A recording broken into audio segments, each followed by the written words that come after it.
Hello and welcome back to another episode of The Way of the High Priestess. I am so delighted today because I am joined by not one, but two delightfully sexy and gorgeous and intelligent women on the show today. This is my first time having two guests on the show at the same time. Yeah, if you're watching this on YouTube, Lex just held her fingers up and whispered the words threesome. It would be a really hot threesome, I will say. Heard. Yeah. So this is the first time I'm having two guests on the show at the same time outside of couples that I've spoken to. And I'm really excited for this. I'm really excited for a dynamic conversation amongst three women who are on a journey through beautiful inner work and service in the world. And so I want to introduce who's with me today. We have Alexa Lex Bowditch. Is that how I pronounce your last name? Bowditch. Bowditch. Okay. Bowditch. Okay. Yeah, that's Jordan's nickname. Awesome. Okay. Yeah. Bowditch. I was going to say Martinez, but I'm like, that's not her last name anymore. It's not it anymore. All right. Yes. And she is the owner of Sex and Love Co. And this is a brilliant company who serves to help coaches develop in their mastery and business skills around sex and love coaching, as well as the individual who's interested in developing in this way also. And then I'm also joined by Bryn Daylor, and she's the head coach at Sex and Love Co. Her focus is sex, love, and embodiment, and she's the CMO of the company. And I like to say chief mistress, but that would be chief marketing officer. I'll take both. Okay, beautiful. Beautiful. Babes, welcome to the show. Thanks, Lee. Excited to be your first threesome on the podcast. Woo. Into it. Yes. Same.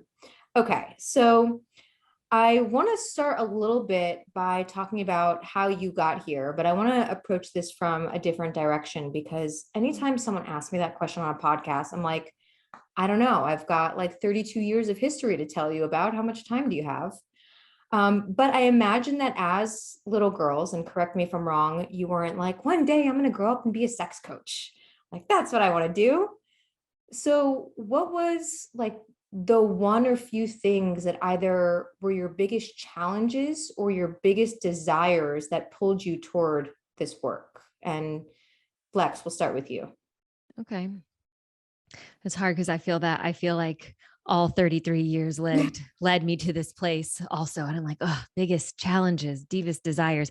I did not see this coming at all. I went to school. I thought I was going to do something that either had to do with psychology or psychiatry or biological sciences. I was originally in school for forensics, by the biological sciences part of forensics. And I just didn't know. I didn't know what I was doing. I just knew I needed to go to college. And I grew up in the South, deep South in Louisiana, very Catholic-ish upbringing. And so, sex and relationships looked a very particular way. As far as what I was told I was supposed to want, not necessarily what was modeled for me. Some parts of relationships that I know now in relationships weren't modeled for me at all. So the first time I'm experiencing it is now as an adult. So, the things that really stand out as I heard you, just describing what you wanted, how you would like for us to introduce ourselves.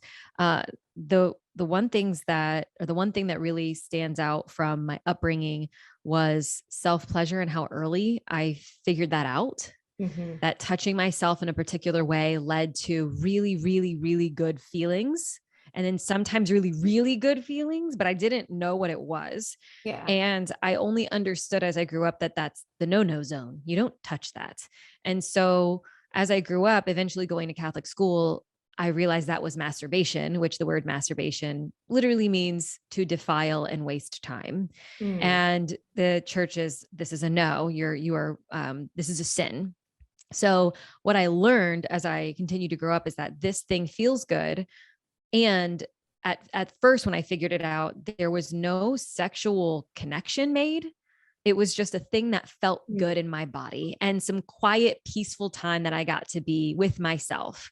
Yeah. And so, a 5 or a 6-year-old isn't thinking about, some crazy scenario in their head. For me, I wasn't thinking about anything crazy. It was just something that felt really good. And Mhm. as I continue to grow up, eventually the thoughts and the feels started to take a more sexual turn. But what I understood was that I needed to keep this secret. I Mhm. needed to be quiet. I needed to bear down. I needed to make sure that I didn't make any sounds. Mhm. And I couldn't even let my energy get big enough for it to alert and have someone maybe in a different part of the house come and check on me. And so what I learned was my pleasure needed to be kept very secret, very contained, and it needed to be pretty much silent.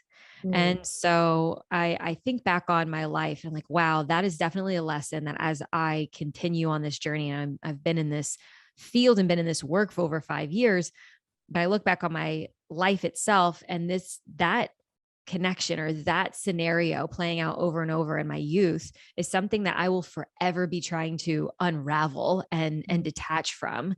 And because what I've realized is that now in partnership and pleasure with myself, that there's so much more available Yeah. if I breathe big, if I make sounds, if I actually invite movement, if I am willing to take up space with my pleasure and my sex and all of that. And it is super challenging. Mhm. So just as you asked, I don't know why that was the first thing that came up. So it's a part of what I do is helping people do the same thing that I'm working on Yeah. in a lot of ways. Yeah, beautiful. And it's so fascinating because I feel like as we're on any sort of personal development journey, we're looking back to moments that have become so significant in our adult lives that we made no meaning of as children, but have a huge impact in how we operate as adults. So that's beautiful. Thank you for sharing. Mm, Mm-hmm. so good. As you're sharing too, I'm thinking about one of my best friends in elementary school.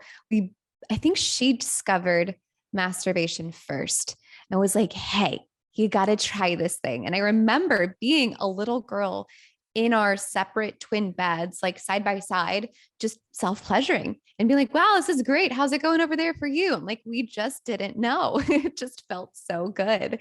And again, it's exactly what Lex said. It's like, until the world tells you it's wrong, right?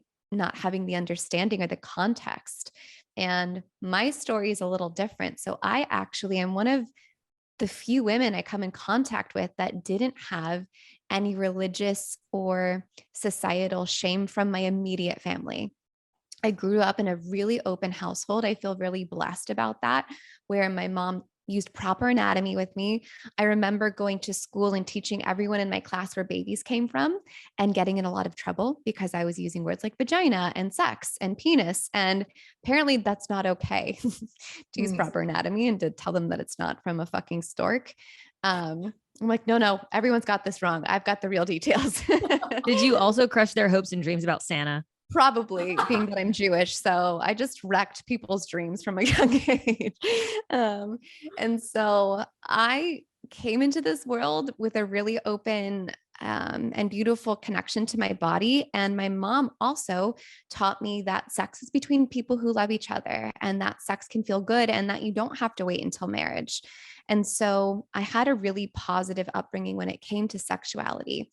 However, even with all of that incredible context, my challenge was consistently being a very open sexual woman before the world knew how to handle her, before I knew how to handle myself. So here I am hearing at home that sex is beautiful and can be connected, and this is my anatomy and it's for pleasure. And then I put that in front of a 14-year-old boy that did have programming that was to say that I was a slut or that I was to be used for my sex and nothing else, or that because I liked sex that I couldn't be taken seriously and that I was stupid. And so it was so confusing because my programming was not matched with what the world was showing me. And it was heartbreaking. And on top of that, I had an absent father for the beginning of my life. So my constant challenge was, how do I relate this to the masculine? How do I show up, have sex, and not leave feeling so empty when my mom said this is how it's supposed to be, but here I am leaving interaction after interaction feeling worse and worse about myself. And this self-destructive path just perpetuated until even in through my marriage, I found myself going, here I am actually with a man who's safe and loving, yet sex still doesn't feel good. I still can't figure this out. Mm. And it wasn't until actually we separated that I said, fuck this, enough. Like, I have to know what fulfilling and pleasureful sex feels like. And that's when I hired Alexa. Mm. Is that how your relationship started? Sure is. She was my sex coach. Okay, so let's just take a quick detour. First of all, thank you both for sharing. That's so beautiful to have such differently contrasted stories arriving at the same point in present day. So you hired Lex as your sex coach, and what at that point, what were you like, what was the intention, and what did you hope most to get out of it? And then I want to hear from Lex's point of view what that experience was like for her. Totally. So I had started the self-development journey around 28, 29, where got to this place in my life where I said, I have everything society told me I'm supposed to. I got the husband, the house, we had 2 businesses, the dogs, the friends, blah, blah, blah. And I was fucking dead inside, like truly dead inside. I felt nothing. I felt a lack of anything. I was numb. And there was this constant ping of there's got to be more. There has to be more. I'm too young for this to be the peak of my life. And fast forward through that journey, what I realized was this gaping hole in my development. I had done story work and understood somatics and my childhood and started to unpack like what little Brynn needed. And all of these things were wonderful and beautiful, but they didn't translate to sex. Mm. And I remember getting to this point where I'm like, sex feels broken for me and I don't know how to fix it. And I don't even know if there is a way to fix this. And lo and behold, I see a post and I don't even remember how I followed you, we were brought into each other's awarenesses. But I remember this post by this woman whose energy was just powerful and sexual, yet not overbearing. Like you weren't, fully naked, dripping with sex in the way that I think society thinks that we need to be or has deemed sex to be. And I remember just thinking, there's something here. And I literally scheduled a call with her. I just moved to Austin, Texas, didn't even have Wi-Fi. I had to go sit at a Starbucks, had like $0 to my name. And she's launching this course that was basically develop your sexuality and then learn how to step into it as a profession. And before that, it wasn't even on my awareness. So I went, okay, not only am I going to work on this, but I think I want to do it for a living. And that was our call. That was our entry point. Wow. I'll let Lex chime in on the second half because I know there's a lot more there. Sure. I remember that call very well. And I remember this little tiny creature backlit sitting in front of a window in Starbucks, cried several times on the call because of all of the bigness that was happening in your life. And it was so beautiful to have a front row seat at watching you manage and handle all of these things and continuously choose yourself at a time when it was like, that was the only choice you were giving yourself. I'm going to choose myself after so many years of not.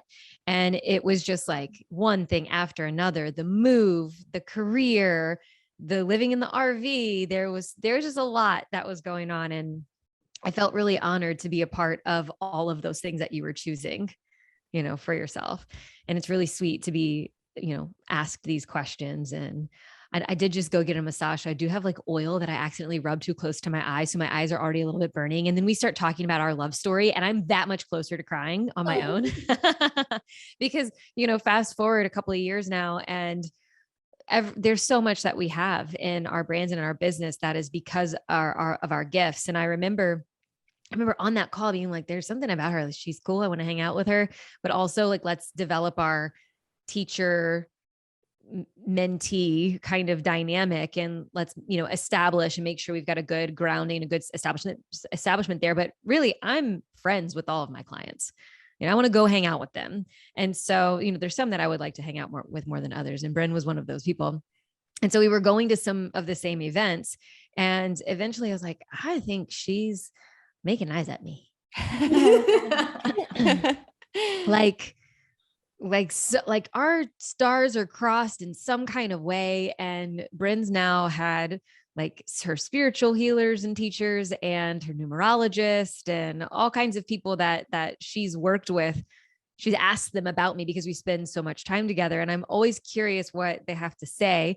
And do you want to share what you heard? Was it from your numerologist or someone? Yeah. So a lot of times they'll tell you what patterns you had with this person karmically in a previous life. And I remember sitting at the dinner table with Lex one night, and part of my journey was healing from chronic illness over the past couple of years and being in an environment in work where I was still being so supported and held and loved where I was, while also building my dreams and honoring where I was at. And the numerologist said Lex was my doctor in my past life.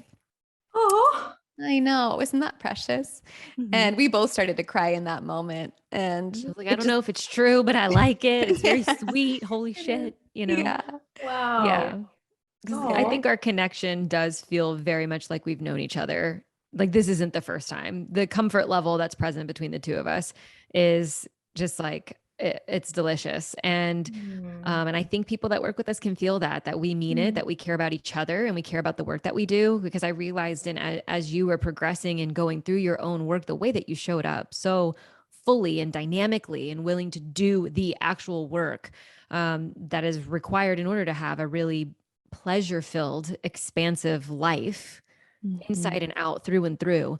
Like that wasn't that's not an easy path for most people. And the way that you showed up like that, I was like, yeah, I want to have her on my team. And so I focus a lot on the sex education and the sexual wellness. And I love, like I mentioned, I went to school biological sciences. I want to tell you about the tissues and what they do and how much time it takes before they're in this certain state. And I like all the sciencey stuff. And what Bryn's really, really good at is the movement in the human body, the energy, the emotions, the feelings. And so between the two of us, I think people get a really well-rounded experience because I'm not busy trying to do what Brynn does really organically and naturally, and she can rely on me to be the nerd. And so we blend our things together.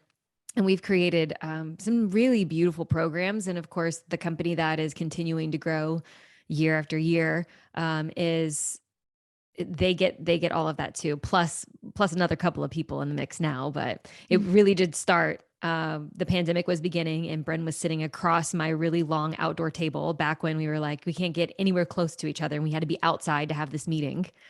And I was like, "Do you want to date me?" Is those the words you used? I do.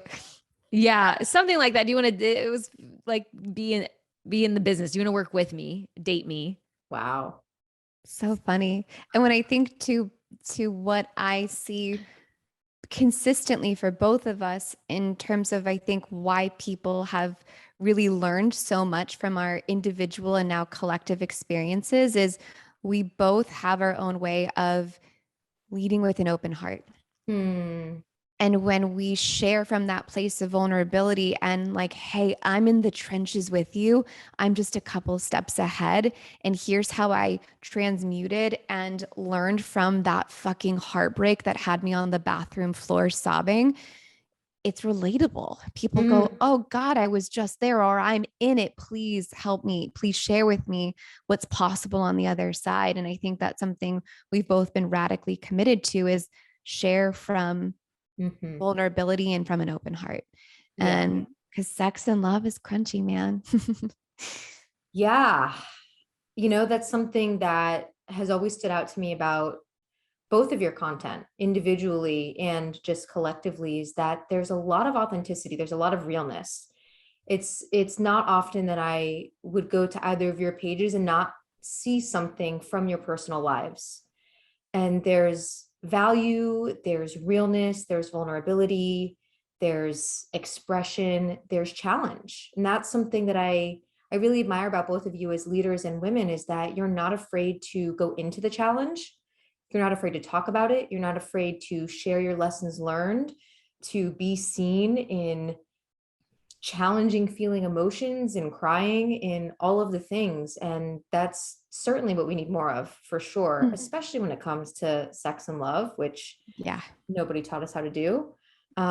So a lot of what I've also really received from both of you is you're talking about the journey of your relationships and how those impact your work, and obviously how it shapes how you show up in your personal life.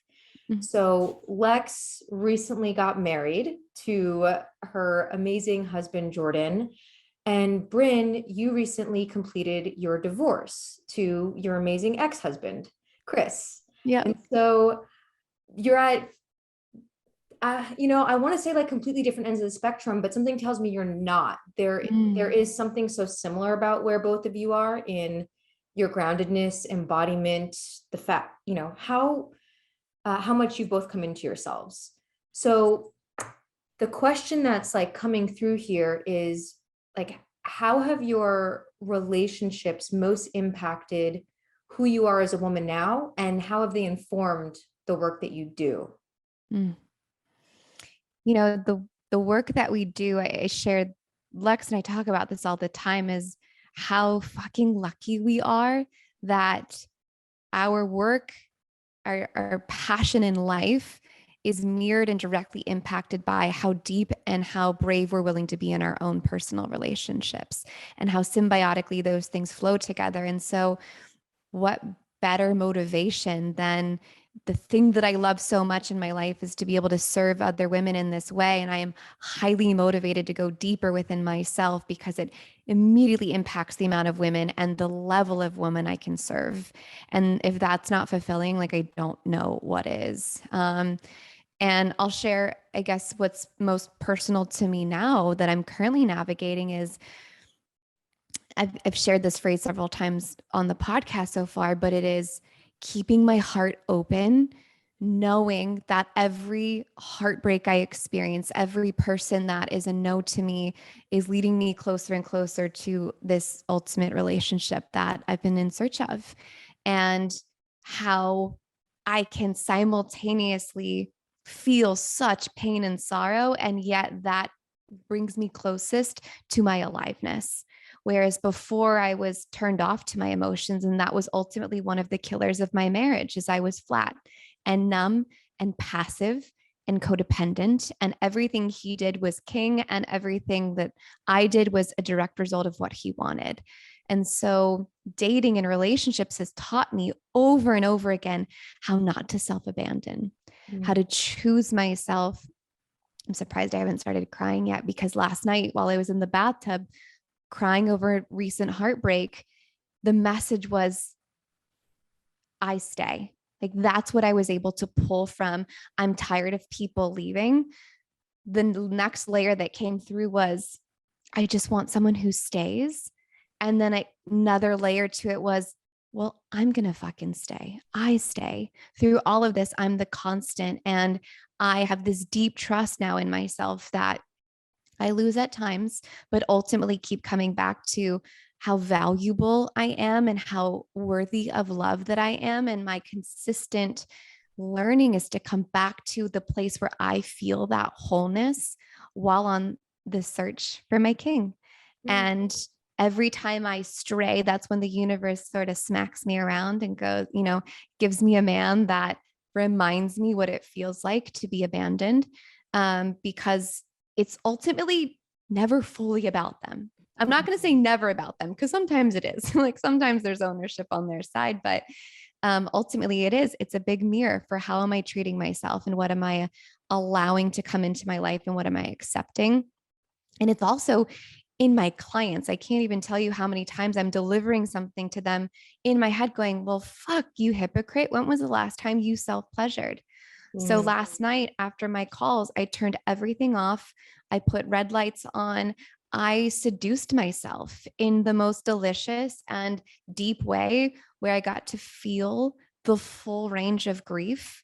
And I was from that place of softness that I then chose to penetrate myself and to feel what it was like to receive something other than, from another person. I gave the thing to myself and it felt so fucking good. And this morning I woke up feeling connected to self and this really steadiness, this deep steadiness that I hadn't felt previously. So I hope that made sense. Wow. Wow. I'm turned on. Yeah. That was beautiful, but turned on by not necessarily the sexual aspect of it, but by the rawness, like the emotionality, the vulnerability, like completely stripped away down to nothing. There's something so primal about that state. I think heartbreak, one of, many emotions brings us to. It's like a surrender, because there's nothing you can do about that feeling. You can't engineer your way out of it. It's just like, fuck, all right, here I am, universe. Like, let's do this. Yeah. So true. Awesome. Okay. Lex, do you remember the question? I do. Yeah, I do. And it's difficult because I want to jump in here and I want to pick apart some of the things that Brynn said and, show up as the friend and be like, yeah. Well, imagine if you didn't do these things and you didn't give this to yourself and then you partner with another person and you halt progress or you halt, your expression or something like that. And I just think about the deeper that you go into this and the deeper that you lean in and like the more you show yourself and the more embodied you become and all these gifts that you give to yourself, the man that can hold that, every next layer you go, the man that can hold that. That just, you know what I mean? Not the stifled version, not the version from several months ago. It's like all of this is a part of the process and you can't skip it. No. I tried. Yeah, I have talk about this all the time, right? This whole bypassing thing. Like, you know what? I'm going to have a different way of believing and thinking and being. And so I'm just there. I'm just going to do it. I'm going to manifest it. It's going to happen in the world. So I'm like, I'm going to skip all of the layers of myself, going through all the layers. I'm going to skip directly to it and just start this new operating system. But the journey loops me back around and goes, you're cute. Here, now actually deal with what is the requirement in order to have that as your new mindset or your operating system. So I'm so stoked for you and love and sex and all the things, Thanks, lady. So the question, relationships leading me to the woman that I am today, I believe was more or less the question. And of course that wasn't something that I shared, that wasn't like the immediate thing that came up when you asked for me to introduce myself, but it is definitely a part of why I do the work that I do is because I didn't have what I thought were, healthy relationships modeled to me. And my mom has been married 5 times. And so she found her greatest love of her life at 50 years old. By that time, I was about to graduate high school. And so my formative years were already said and done. That was number 5. So my formative years were men are a revolving door. They abandoned, they leave. And my mom, I never saw her retired. I mean, she's retired military. So she was single military mom my whole life. And pretty much all the men that were in her life, while I was in my formative years, she was their boss. So I didn't see tears. I didn't see emotion. I didn't see almost anything. And because they worked so much, I was left alone a lot with my grandparents, was a marriage. That's one of those marriages and relationships where I think they're just living together. Yeah. Yeah. Like they had 4 kids, but all they do is bicker constantly. But other people in my life are telling me that that's love. Very confusing. And then add on the layer of my mom really wanted me to have structure and something that she didn't give to my older sister, who is much older than I am. So she put me into Catholicism. She wasn't Catholic and a lot of the family was not really Catholic, but put me into that system through my schooling. So I wound up it was a very bizarre combination. So when I say like the word Catholic-ish, that's why. It was like learning these things and this is what's right and wrong. And this is how you judge people. And Catholics, do they know how to judge? I can say it because I've been indoctrinated. But then all of my family is doing totally different things. Everybody's wrong. I'm from just sin, So it was was quite the upbringing of like all these different things of what I saw. And of course, this makes me, I think in a lot of ways, really relatable to some people, is because I have all these different pieces and parts to my story. Fast forward, relationships. I'll just go to one of the juiciest ones that really helped to mold me. Well, I'll touch on the high school sweetheart. I thought, you know what, I'm going to do it differently than my mom did. As long as I do relationships different than what she's been doing, then I should be okay. Mm. And so it took the guy that I started dating my senior year of high school. We made it all the way to the senior year of college. He moved to Mississippi with me, and he was there. And when our relationship ended, every single thing that I knew about myself just fell to pieces. I had no idea what I liked, what was right or wrong or up or down. And I'd already given my body in a sexual capacity. And so it was just very, very confusing. The whole process was confusing. That was the first time I ever had a panic attack. And then I, for a period of time, struggled with panic attacks and just extreme anxiety. And also the intensity of stress. Acid reflux was really bad. I had a lot of health challenges at that time when the relationship was on its way out. And then of course, when it ended, and it was one of those, like, who am I? And before I could figure out the next piece of who is 22-year-old Alexa, I am gifted for my college graduation that I barely got through. I was so hungover walking across the stage. Like, I don't even know how I made it. I was still half in the clothes from the night before. My whole family was in town. I almost missed it. It was a hot mess. And we don't like to talk about it. So, and another layer underneath that is that my alarm wasn't going off. I think my phone had died, and I was in a guy friend's bed, and I'm like, oh my God, my whole family's here. I'm graduating today. I barely made it. It was a mess. So before I could like really figure out like, what are you doing, Lex? I'm gifted a cruise vacation. This cruise vacation, on this vacation with my mom and my sisters, just the girls, for the first time in a long time, I meet a guy. He was a crew member. We fell instantaneously. Like, we thought twin flames had to be. It was so intense and so fiery and so passionate that we couldn't leave each other's energy. It was just instantaneous connection. I get off of the ship. I was a passenger. I get off the ship 2 weeks later. Like, by the end of the cruise, I'm like barely home, and he is sending me messages that he loves me. 2 weeks later, he asks me to join him. I shift my studies. Instead of going to grad school, continuing sciences, I start studying art history, art mediums, contemporary art, so that I can apply and hopefully get accepted to start working for this gallery that's on luxury cruise lines all over the world. So about 2 to 3 months after I meet this person who's from South Africa, I join him on a cruise ship.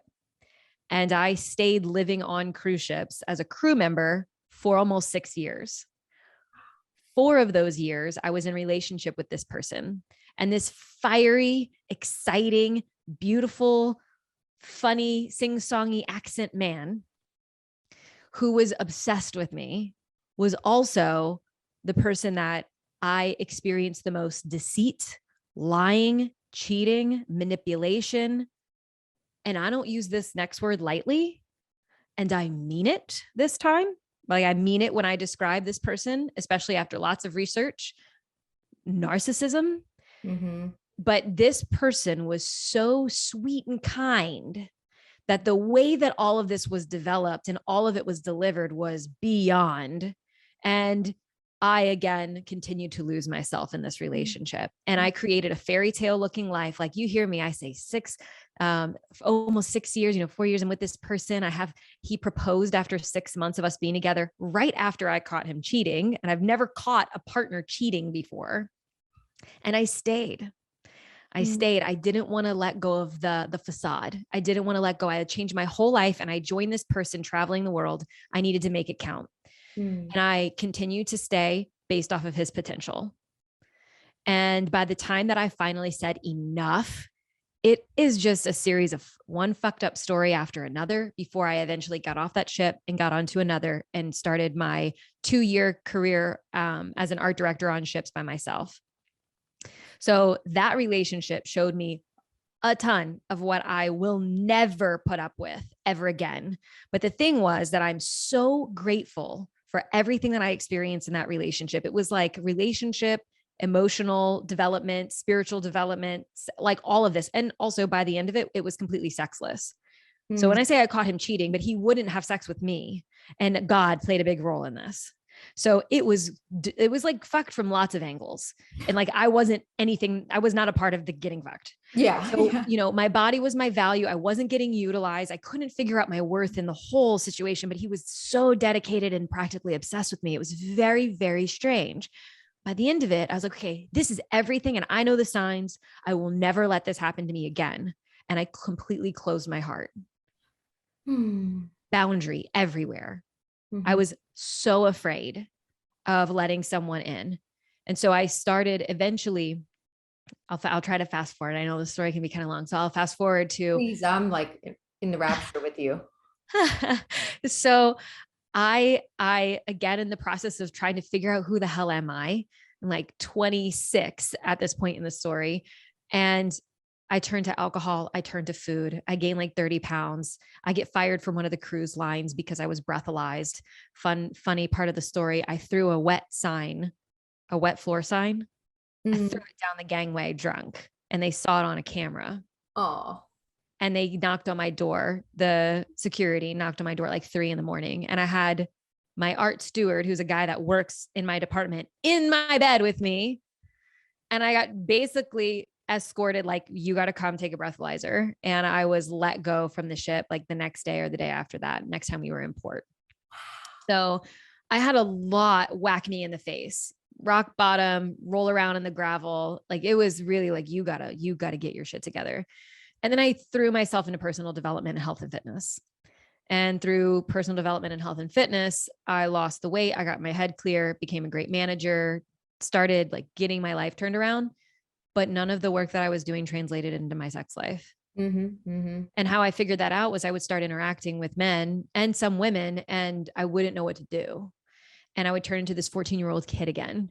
And I just didn't know boundaries. I didn't know what I wanted. I couldn't speak up for myself. It was just it was crushing to me that it didn't translate. And then I met 2 people, one that introduced me to consensual non-monogamy, and the second one that introduced me to BDSM. And so then that was like, oh, people do this differently than I've ever understood. And so then that started sexual development, where that was my next thing that I became absolutely wildly fascinated, because I had some people show me things that I could have never gifted to myself. I could have never figured out on my own. Thank goodness, though, that these people were beautiful humans, because I can imagine meeting people like this at a different time where they were totally different creatures, and that could have looked very differently. So I'm grateful that they wound up being really awesome. And the person who introduced me to BDSM, I was like, oh my God, this is Pandora's box. I will never be the same. I can never fuck again. Nothing will compare. It was so wild and opening. And I couldn't believe, I was like, wow, I did not know my body could do that. I didn't know I could go there. It was the first time I would say I experienced orgasmic states of consciousness, like total subspace, out into the cosmos kind of thing. I didn't have this language then, but that set me up because I knew that relationship was going to end. It had a time stamp on it. And all of that set me up for the work that I do now. And eventually I came up against, oh, your heart has been totally closed off since that previous relationship where everything ended badly. It started to crack open right before I met Jordan. It was a heartbreak that caught me by surprise with a person that it was casual, followed by a DMT experience, followed by just ripping through me grief and sadness and heartbreak and purging. And what am I doing with my life? And why am I saying I don't want marriage? Why am I saying I don't want a family? Why am I saying I only want certain things? This isn't coming from an empowered place, but I'm shouting it on social media from the rooftops that I'm an empowered woman making unconventional choices. So I went through an identity crisis yet again. What am I actually fucking doing here? And then I started writing about it. And then I did a live stream on it. And my husband saw me do the live stream on it. And he made contact right after he watched that video and said, "You're beautiful inside and out, and I have to get to know you." He registered in me sharing on a live about my emotions and the place that I was in. Somewhere in that, he realized she's single and that won't last long. So he messaged me and we had a FaceTime date, and we've basically been inseparable ever since our first or second date. So. Oh. Oh my God. Oh, I got chills so many times. I was on the verge of tears so many times, and hearing you share all of that. Wow. So much came up in that. And one of the things that came through when you were sharing about the cruise ship love, was just like the deep life lessons that came from that. And both of you shared, this idea of de-selfing or deprioritizing self, losing oneself. And it's so common in relationship. And I think it's prevalent among women. But there's something else that you had shared, Lex, that I want to see if I can remember and go back to it, that really struck me. Is you'd said something about subspace. Oh, okay. So consensual non-monogamy and BDSM, right? So most of my listeners, I think, are at least aware of what these, what BDSM stands for and what consensual non-monogamy is. And it's just so fascinating because I think to, the average person, it's like, okay, bondage and crazy shit with black leather, and then people who go and fuck a bunch of other people.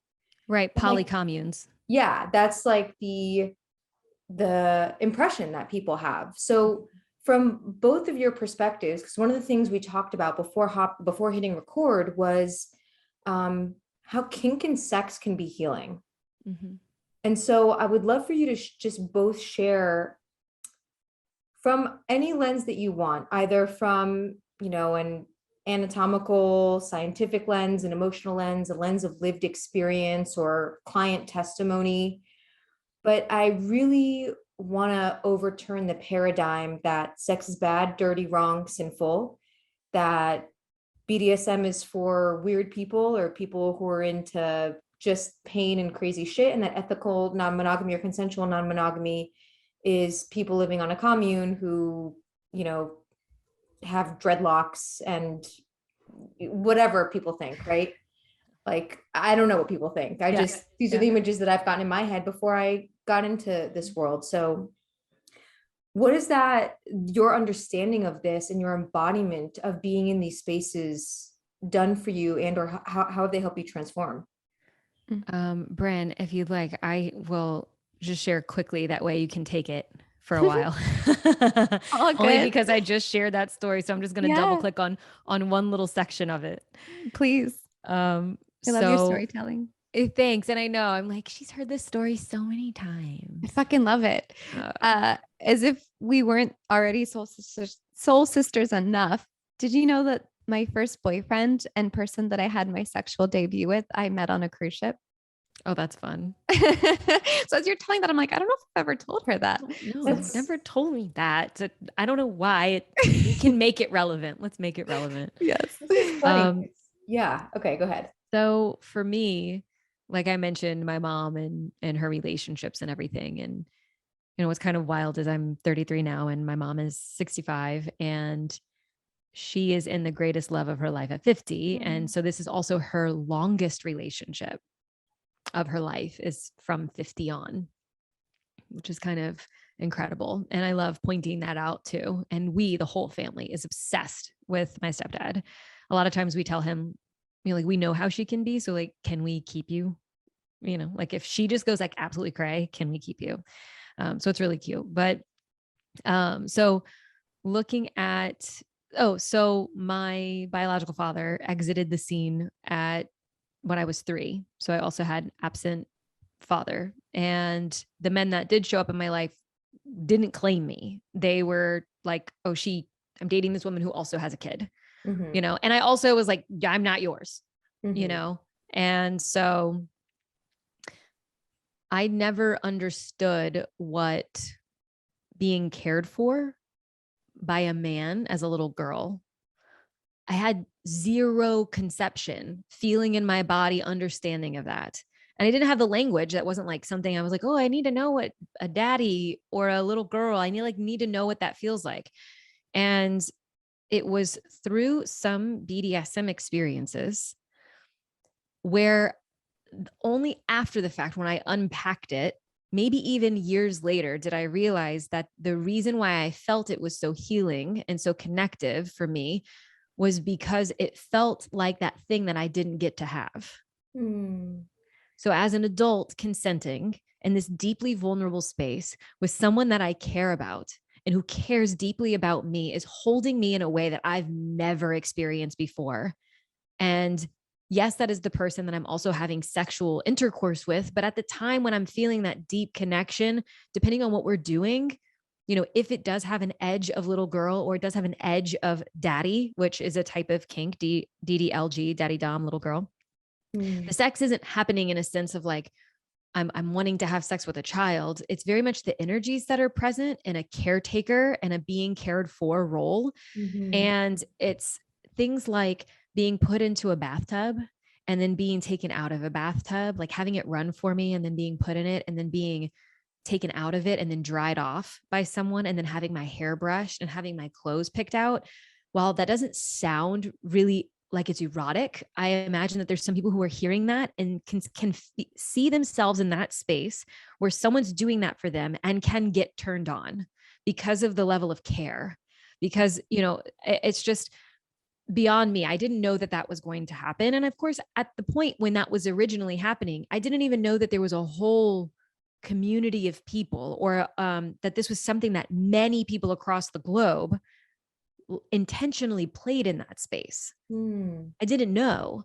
And so for me, it's an opportunity, I think, for a lot of times for me to visit the little girl inside that didn't get to experience being cared for by a man.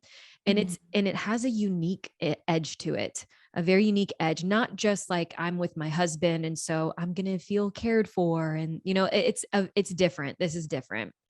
And Jordan has now stepped up because when we first got together, he was as vanilla as it comes, and then he's meeting me that's like on this vast exploratory journey. And I start trying to describe things like DDLG or various terms in BDSM and concepts in BDSM. And he's like, I have no idea. And so he's been on a journey of figuring out, because he's very boyish and very charming. And so for him to figure out who am I as mature, grounded, dominant daddy? Who am I if I am going to hold that space for you and help you heal? Because to the degree that you can heal the wounds that you have associated with your parents is the degree that you can show up in my relationship as husband and wife. And that predetermines what we can gift to our children in the future. This is really big work. It's the biggest work that I think people in relationships can do. And it just so happens that sex is at the crux of it. Not just intercourse, but sex, which is broad. Lots of things can mean sex, right? So there's my two.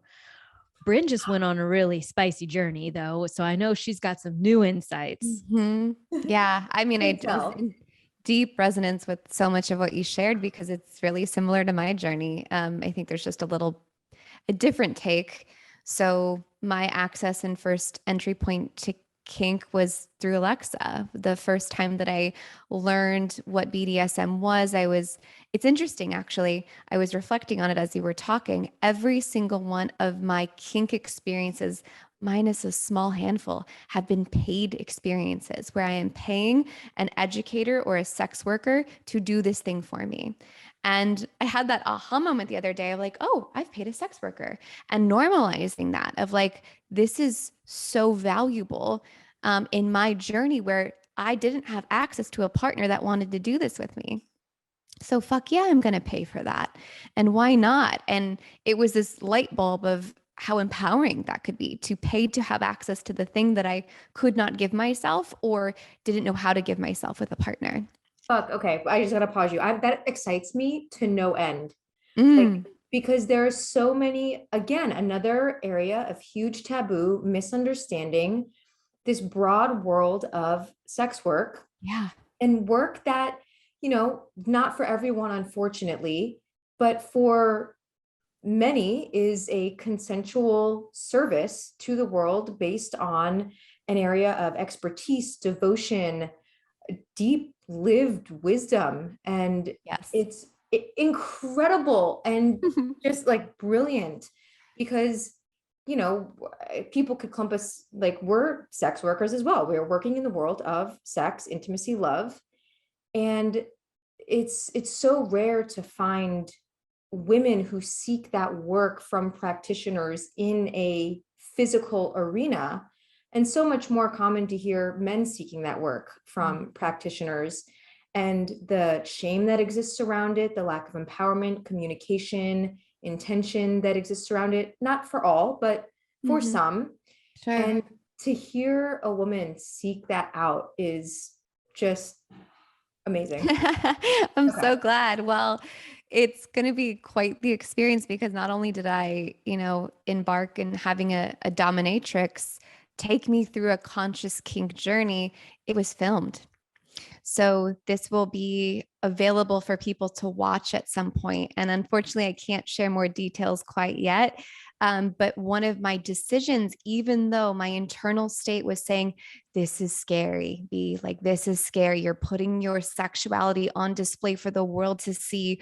What are people going to think of you? No matter how much work I had done, there was still a story attached to that. And I actively said, but the mission you are serving is bigger. I would much rather 100 women get to see that episode and go, oh my God, look at what is possible in my sexuality. And that was bigger than any story that I was willing to sit with the bullshit of like, oh, what will people think of you? So in my most recent journey with this professional dominatrix, we sat through an extensive checklist of what my yeses were, my hell yeses, what my no's were. What was so powerful too is how kink has been healing for me as I found my voice. I found my ability to say, I want that.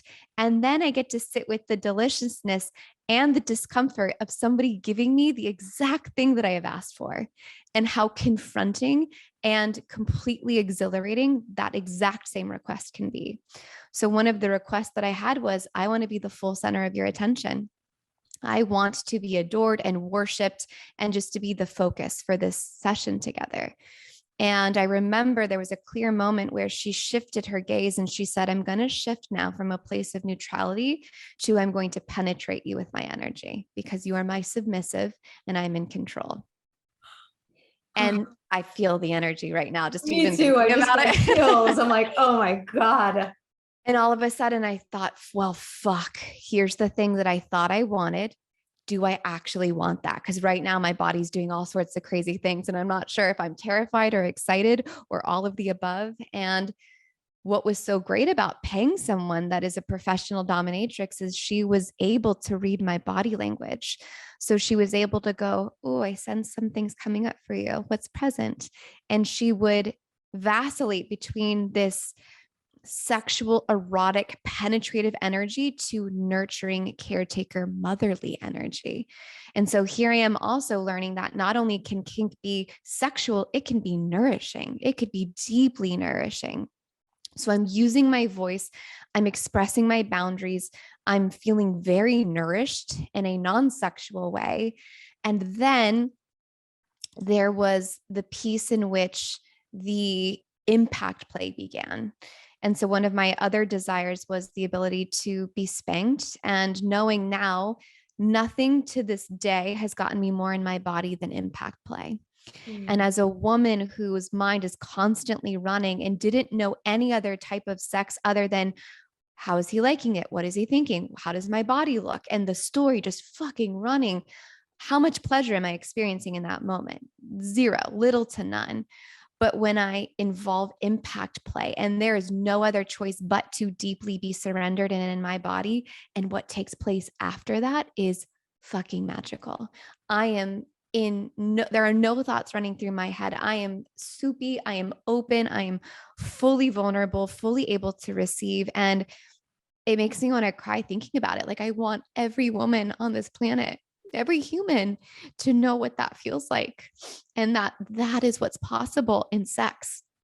And that if you've been unable to access presence in your body, there are really delicious tools. And maybe spanking isn't one of them for you, but I promise you, if you're willing to look, if you're willing to go past this kink is scary and dangerous and really see how beautiful and safe it can be, there is deep healing available for you.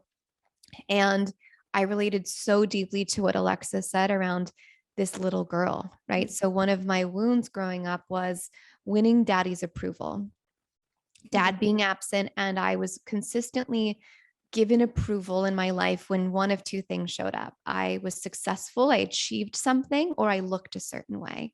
So this cycle of act a certain way, look a certain way, and then you receive love. Now, I've worked through that belief in so many different capacities. But what kink has done has been able to say, I'm actually going to go through this place of desiring approval from my dom, and it's done consensually and in a healing capacity. So I said to Kimmy, she asked me, what phrases do you like hearing in sex? And I said, I love to be told that I'm a good little girl and what a good job I've done for you. And it's feeding the part of me that I didn't receive, exactly like Alexa said. It's feeding the part of me that deeply craves approval, but in a consensual, sexual, safe space where that part of me gets to be expressed without any fucking shame. And I like it. I love it. I love being called a good little slut and her saying what a good job I did, and then wrapping her arms around me and holding me and caressing me. And it's just so nourishing at a level that my nervous system goes, that's what you were looking for. And the mind fuckery, though, for me now has been, I want that. I want that space more than I've had opportunities to, for example, pay for it. And I get to sit with that longing, and I get to create spaces for myself where I create that as much as I can, and also hold a vision now where a partner will be able to meet me in that. But fuck, is that space yummy? I do love to go there as much as I can. Oh my God, both of you. Like, I just am so moved because it's no coincidence that I have a very similar upbringing with very similar longings and desires. And very similar to you, Bryn, I love being told I'm a good girl. For some reason, being told I'm a bad girl doesn't really do it for me. But Same. my father traveled a lot for work, and when he was home, he's just incredible. Like, best dad award for sure, in my opinion, of course. But he was often not there, and so he would be gone for a week at a time, weeks, months. And I had that longing for just approval from a man, and not having my first beloved, my father, really be present in the way that my little girl desired. So I'm right there with both of you, and I'm so happy to learn about that particular realm, daddy dumb little girl, because that, when you said that, Lex, I'm like, oh yeah, I want to learn more about that. I want to know everything, because there's this part of me now, as I'm evolving, because I had a lot of my sex life in performance. How do I look? Is my back arched enough? Do I make the sounds that women make in porn?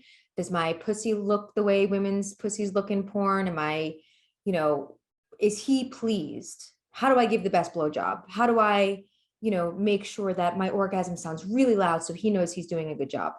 And all of this narrative and this weight, and I have to, be honest, it wasn't until my relationship with Ani where all of those walls came crashing down. And there is a part of me that, even as I say this, almost perceived that I was going backwards, because I'm like, wait, I've done all this work. I'm this sexually empowered woman. I can date whoever I want. I can fuck whoever I want. I can be on the dating apps. I can do this. I can walk into a room and I can name the guy that I'm taking home with me tonight and guaranteed it's going to happen. Like I had this whole identity wrapped around being able to just have my pick and use my sexual prowess, my physical appearance, my, skills in flirting to gain validation and the love that I was so seeking as a child.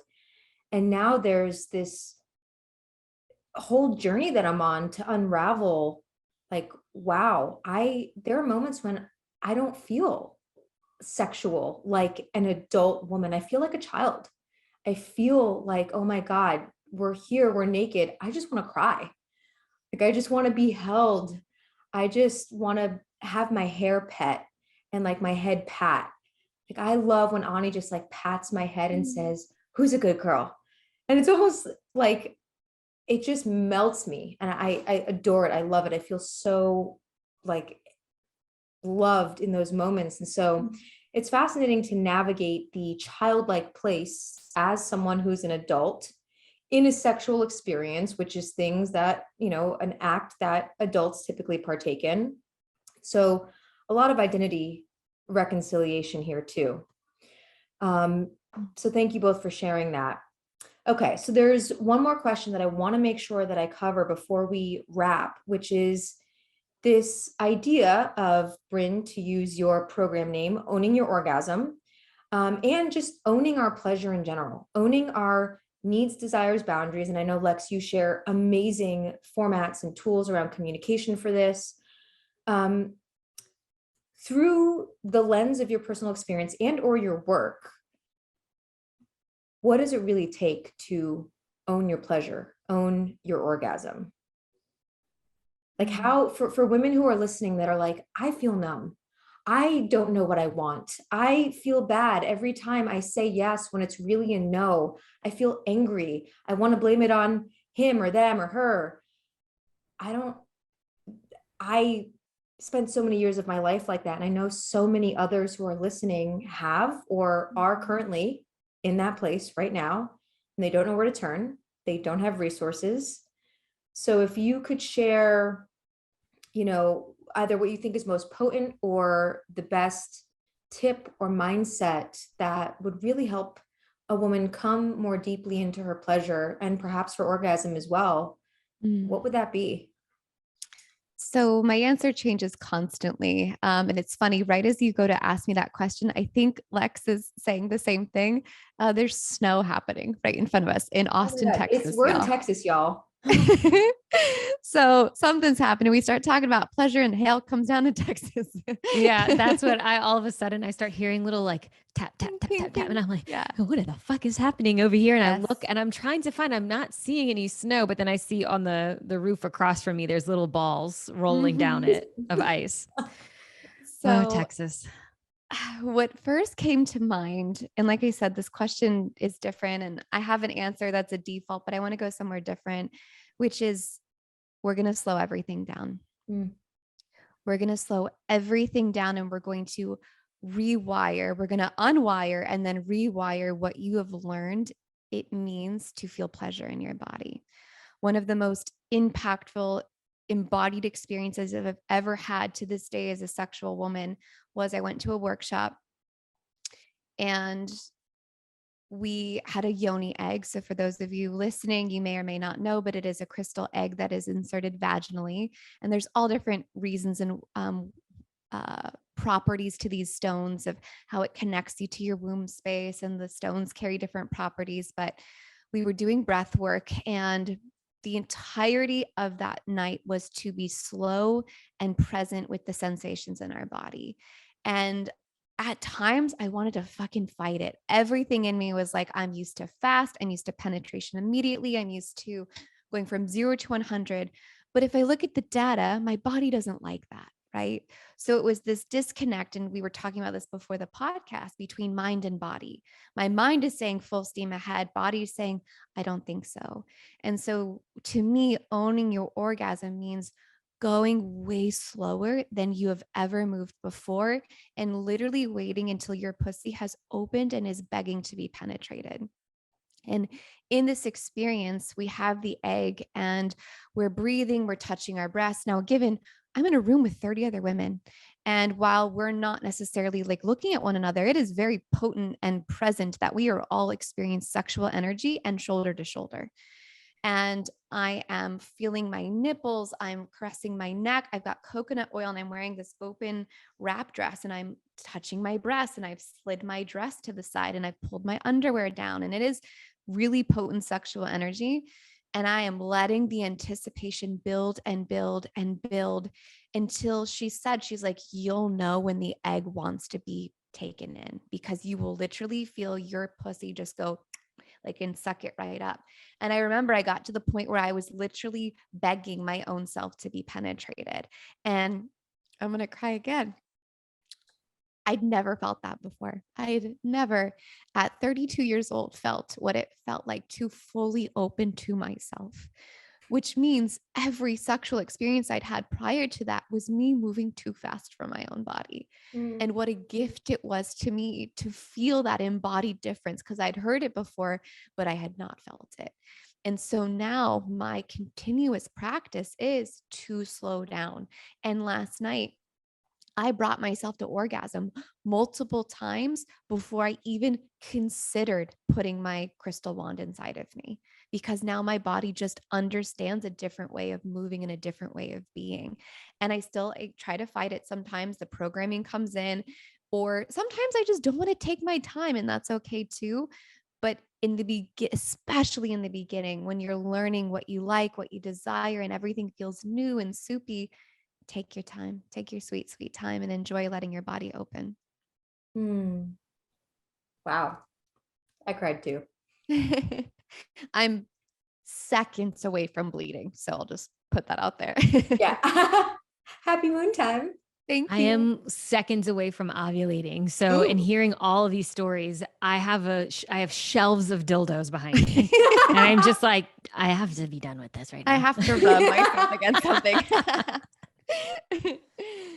Oh my gosh, that was so beautiful. And I really, I almost want to leave it. That was enough for now on that subject. Beautiful. Sure, I can chime in, but in reality, you said it perfectly. There, meet yourself. Slow way down. I think what you shared, Lee, the thing that came up for me that's relevant, the share that you had, and then also the question is that in those times, kind of bringing it back to the DDLG, when you had times where you feel like being held, or you feel kind of the word that came up to me for me was fussy in some way, which is a term that's usually used for children, like, oh, they're being fussy. And instead of like, why can't I just be the adult? Why can't I just be the erotically empowered woman? Rah, rah, rah. What if in those times you slow down and you allow yourself to be the fussy little girl, and you ask your partner to, maybe not in that. So you'd have, I would say it's probably a conversation that you have outside of that dynamic first, or when you feel it come up and you say, hey, when this is happening, I would like your permission to go here, because it is a step along the way. Erotic, embodied, empowered, whatever, sensual, slow, orgasmic woman is on the other side of it. And by acknowledging the little girl in the feels that come up in that moment, and having a partner that's like, oh, come here on my lap, come here, it's all going to be okay. You're a good girl, you know, to say that and to be held. And the next thing you know, there's sweetness, and maybe there's tears, and then there's a kiss, and then there's a market shift. Oh, you're my person. Yeah. You know? So that the combination of the share and the question was really the main thing that came up for me, because like I said, Brynn really put a nice, very delicious bow on how to own your orgasm. And I wouldn't expect her not to, because she runs a program for Sex and Love Co. called Own Your Orgasm, which is about way more than having an orgasm. Yeah. Yeah. Thank you. Oh, wow. I barely know where to begin. My heart is so open right now. I feel on the verge of tears, like in a little puddle. because so much of what both of you shared in this conversation landed so deeply for me. And I know that as this podcast hits the airwaves, the same is going to be true for those who tune in, no matter what their gender identification is. There's so much here, particularly in the slowing down. That's a big part of the journey that I'm on right now. And I actually just wrote a social media post about this for next week, in the fact that my identity for so long was wrapped around the efficiency, utility, getting shit done, like being the one who produces results, right? Getting approval and praise based on performance, grades, looks, whatever it is. So there was so much that you said in that, Bryn, that really, really just landed. And I want you to know, and everyone who's listening, that I'm right here with you on this journey. You know, I don't know that I have any more figured out than anyone else. And I'm learning and growing and stumbling and vulnerable as I navigate my own sexuality, my own preferences, desires, fears, boundaries. And it's so powerful to have conversations with other women who are doing the same, because then we get to see that like we're all walking the path together. And it's beautiful and vulnerable and raw and real and sexy as fuck and all the things. So I want to thank you both so much for revealing your hearts, sharing your wisdom, and just showing up and playing full out in your lives, in your businesses, in your relationships, and here today. That it's so, so appreciated. And I know we got to like a third of the things that I had written on my list. So we'll have to come back for a part 2 and maybe 3 and 4 and more. But if you could just leave the listeners with like one simple, quick thing, anything that's coming through for you, like what's here for you right now that you would want every sexual being to know? Trust yourself. Mm. It's really kind of cheesy. Not the trust yourself. I like that, even though it's said a lot. But so you're like, what's the thing that comes up? And I am a huge Incubus fan, for anyone who's a product, a child of the 90s, right? So I have 2 tattoos that are Incubus lyrics. I have an under boob tattoo that says, "In this moment, I am happy," in Thai, because I was in Thailand when I got it and I thought that was cool. And then I have the first lyric that I got is "Love is a verb" from the song "Here in My Room," which isn't like a super well-known song, but if you listen to the lyrics of the whole song, it's really sweet. It's very erotic. It's very slow. And then there's the part in the song where he says, "Love is a verb here in my room." It's something that he doesn't say it's something that we do, but that's what's implied. Love is a verb here in my room. So this is an act that we do, not just, it's also an adjective and a noun and all of the other terms and grammar. And, but that's what really came up. So I'm just going to go with my first. Love is a verb. Do it. Yeah. Oh, wow. Thank you both. I know that I'm leaving expanded, curious, turned on.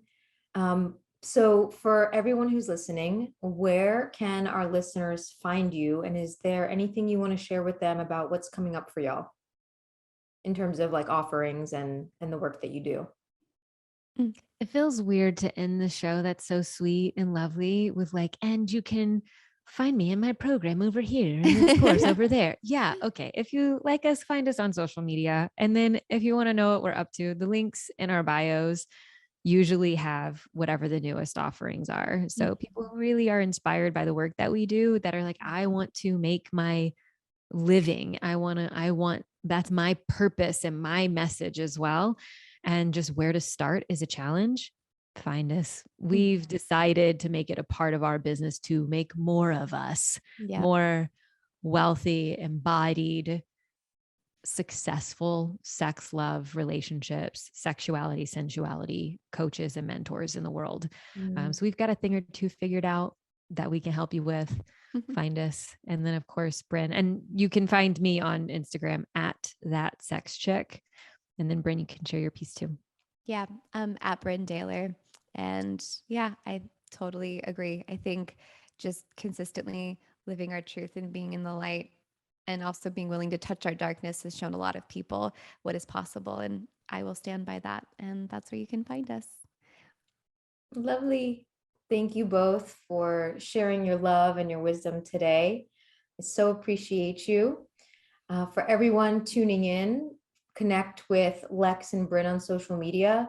And if there's something that like really moved you in this episode that really impacted you, like reach out and let them know. Reach out and let me know. We want this message to get to the people that it's meant to. So give them some love. I will see you all next time. And until then, wishing everyone so much love and good vibes.